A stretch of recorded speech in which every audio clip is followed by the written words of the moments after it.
আসলে আজকে আমরা উপস্থিত হয়েছি এমন একজন গুণী মানুষের কে স্মরণ করতে, যার তুলনা সে নিজে। আমি অনেক ছোটবেলা থেকে তার সঙ্গে চলেছি, খুব ছোটবেলা থেকে তার সঙ্গে অনেক সঙ্গ করেছি, সাধুসঙ্গ করেছি। তো সেই কাছ থেকে জানা থেকেই বলতে পারি তিনি ছিলেন একজন অসাধারণ। তার সঙ্গীত সৃষ্টি ছিল অতুলনীয়। আলী আকবর উদস যে গান করে গেছেন, তার যে প্রতিভা ছিল, তার গলা যে রেঞ্জ ছিল, অনেক শিল্পী এসেছে, কিন্তু আলী আকবর উদাসের মতো এখনো কেউ হয়নি। এখনো সেই দোতারা নিয়ে তার যে নৃত্য, তার যে ভেতরের ভাবের যে প্রকাশ, এখন পর্যন্ত অনেক দেশে দেশের বাইরে অনেকের গান শুনেছি, কিন্তু শ্রদ্ধেয় বড় ভাই আলী আকবর উদাসের মতো কাউকেই দেখি না। অনেক জায়গায় খুঁজেছি কিন্তু পাই নাই।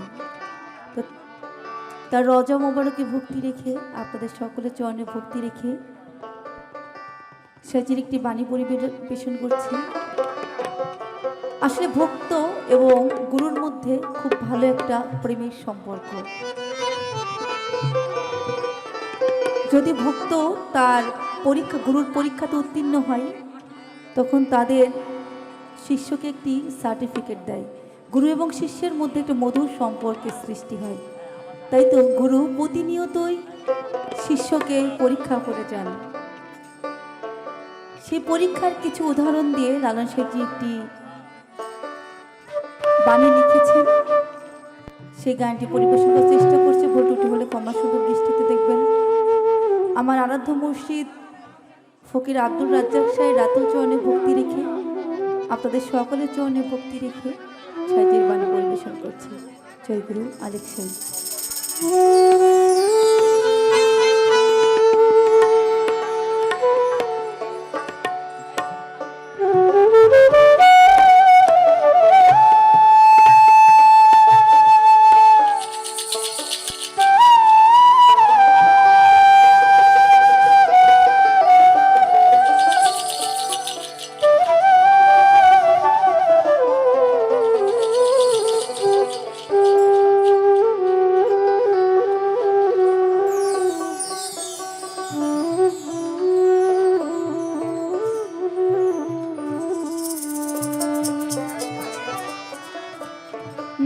মোনামা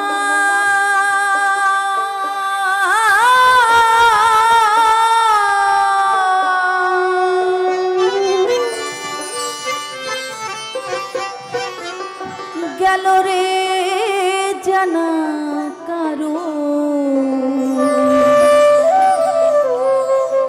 রবে না এ ধন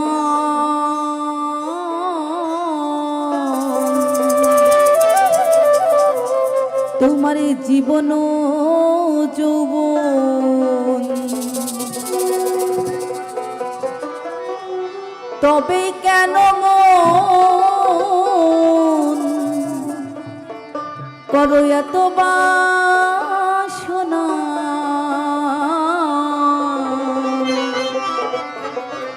মনাওয়া সব রয়ে যাবে এই শূন্য হাতেই আমাদের চলে যেতে হবে দয়ালের কাছে তাই তো লালন সাহেবজি বলেছে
কিসের বানহানি